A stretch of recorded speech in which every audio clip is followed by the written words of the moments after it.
그래서 오늘의 주제는 실수를 어떻게 잡을 것이냐입니다. 실수. 그 두 가지가 첫 번째는 연산 실수, 단순 그냥 계산 실수라고 하죠. 두 번째는 본인이 익숙한 유형이에요. 분명히 학원에서도 풀어봤고 학교에서도 배웠고 이제 그렇게 했는데도 불구하고 시험장에서 본인이 잘못 생각했거나 아니면 그 과정 있잖아요. 문제를 풀어나가는 과정 중에 본인이 그거를 놓치는 경우도 있고 그렇게 해서 틀리는 경우들. 그래서 이렇게 한 두 가지 정도로 생각을 좀 해볼 수가 있어요. 그래서 첫 번째 이제 연산에 대한 걸 좀 얘기를 좀 드리면 이게 그 실수라는 거는 누구나 다 해요. 누구나. 일단 그것부터 좀 먼저 받아들이셔야 되는데 실수를 안 하게 할 수는 없어요. 근데 그게 확률이라서 연산 같은 경우에는 초등학교, 중학교, 고등학교 다 나오잖아요. 그냥 수학에서 뭔가 조건을 이용해서 식을 세운 다음에 결과를 구하려면 당연히 다 계산을 해야 되는 거잖아요.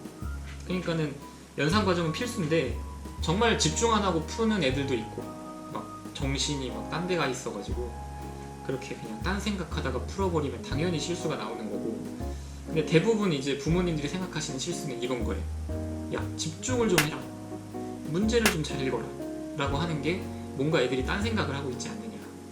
아니 어떻게 시험인데 딴 생각을 하고 문제를 풀 수가 있느냐. 이제 그렇게 되는데 애들은 그렇지 않거든요. 아, 나 집중했다.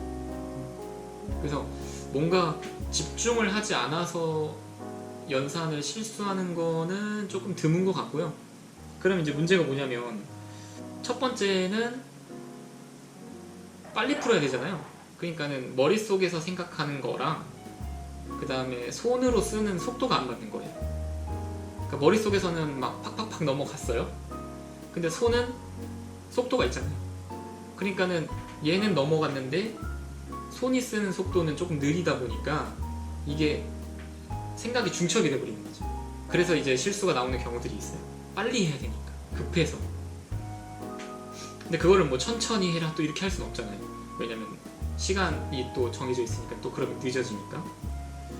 그러면 이제 그거를 평소에 연습을 좀 해야 되는데 풀이를 쓰잖아요. 그거를 이렇게 소리를 좀 작게 해서 말을 하면서 쓰게 하는 거예요. 그럼 사람이 말을 하는데 다른 생각을 할 수가 없거든요.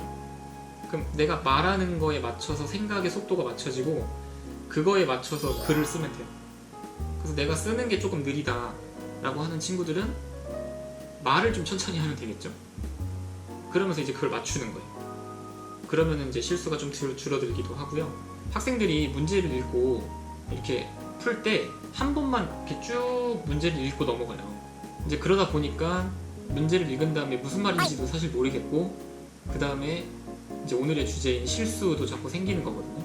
내가 이 부분을 읽고 또는 이 풀이를 쓸 때 머릿속으로 얼마나 반복적으로 그거를 생각하느냐인데요. 그거는 지금 이제 두 번째 거 설명드리면서 그 방법에 대해서는 제가 또 말씀을 좀 드릴게요.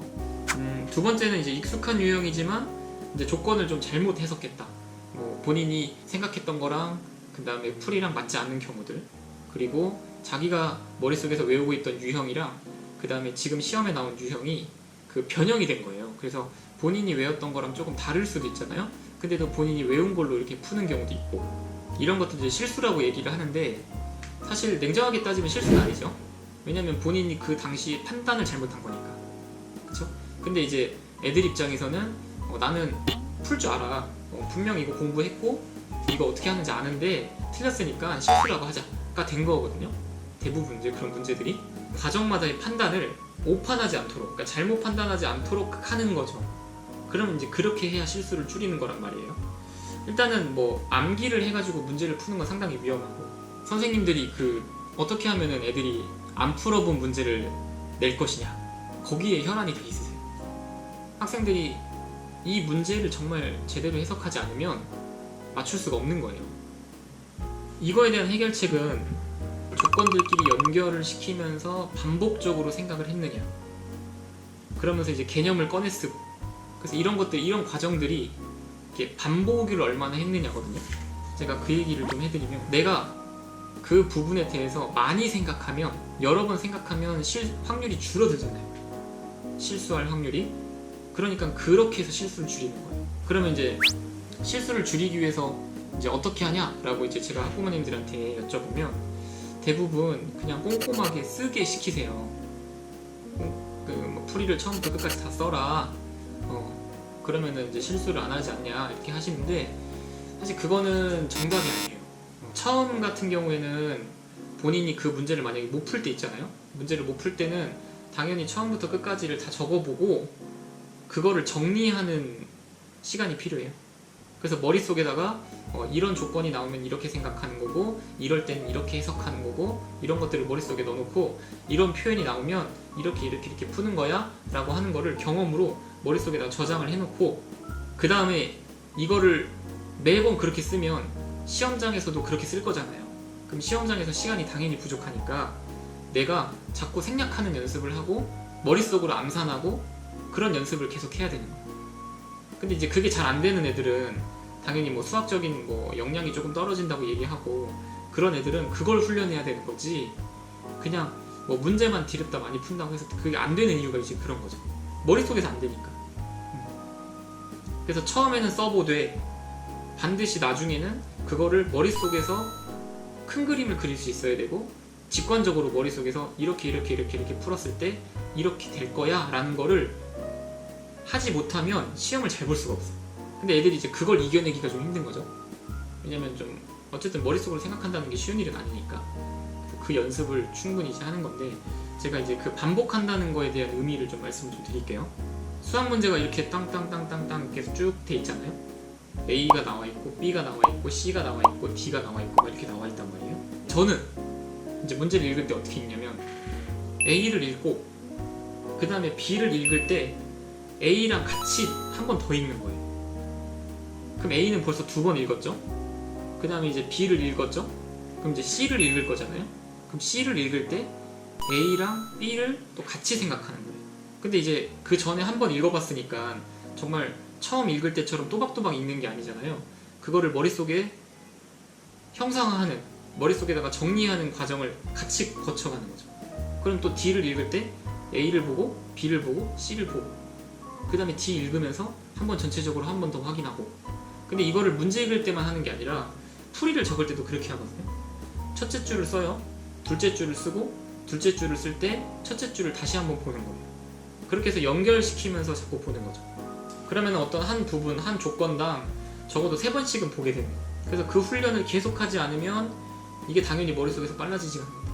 그래서 이제 가끔 이제 수학 잘하는 애들 보면 주변에서 그렇게 얘기하잖아요. 아, 쟤는 머리가 좋아서 수학을 잘해.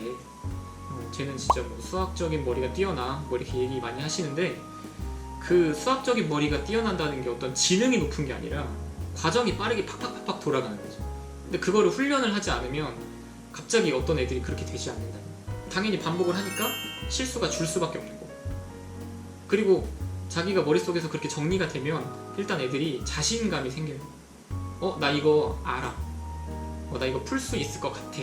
이런 생각을 하고 들어가는 거기 때문에 이제 실수가 줄고 그리고 시간이 부족한 것도 당연히 잡을 수가 있게 되겠죠. 이게 극한의 상황에 처하게 되면 사람들이 본능이 튀어나오거든요. 이런 어떤 단계별로 생각하고 연결하고 생각하는 것, 그리고 또 계속 반복해서 생각하는 것들을 평소에 연습하지 않으면 시험 때 당연히 당황스럽잖아요. 내가 안 봤던 문제를 보는 거니까 이게 당연히 당황스러울 수밖에 없고, 그럴 때 자꾸 본능이 튀어나오는 거예요. 연습을 하지 않은 애들은. 아, 모르겠어요. 머리가 하얘져요. 뭐 까먹었어요. 막 자꾸 이런 얘기만 하고 있고 전혀 문제에 집중을 못 하는 거예요. 그럼 이제 실수도 나오는 거고 문제를 못 풀게 되는 거예요. 그래서 이게 계속 겹쳐서 여기 읽고 이렇게 또 겹쳐서 또 겹쳐서 이렇게 겹쳐서 그렇게 생각하는 연습을 자꾸 하는 거예요. 그래서 그런 어떤 논리적으로 생각하는 과목이 수학이 가장 그거를 연습하기 좋은 과목이니까 당연히 수학을 학습을 시키는 거고, 학생들은 그런 부분을 생각하고 공부를 했을 때 본인이 원하는 점수까지도 얻을 수 있는 거죠. 근데 이제 뭐 이게 케이스별로 좀 달라서 뭐 문제를 정말 많이 풀어서 점수가 잘 나오는 친구도 있는데 그런 학생들은 언젠가 한 번은 미끄러져요. 고등학교에서 10번의 시험을 다 잘 볼 수가 없죠. 그리고 10번을 다 그렇게 막 10권씩 풀고 할 수가 없는 거니까 다른 과목도 공부해야 되고, 뭐 이번 시험 범위는 예를 들어 생명이 어려운데 내가 수학에다가만 그렇게 시간을 쓸 수 없는 거니까. 그래서 이런 부분을 좀 잘 염두하시면 실수를 잡을 수는 있다. 근데 하루아침에 되는 건 아니고, 그리고 실수를 많이 하는 애들은 당연히 많이 할 수밖에 없겠죠. 그래서 오늘 얘기 아마 들어보셨으면 아 이래서 우리 애가 자꾸 실수를 하는구나, 시간이 부족하다고 하는구나 라고 한번 생각이 드실 겁니다.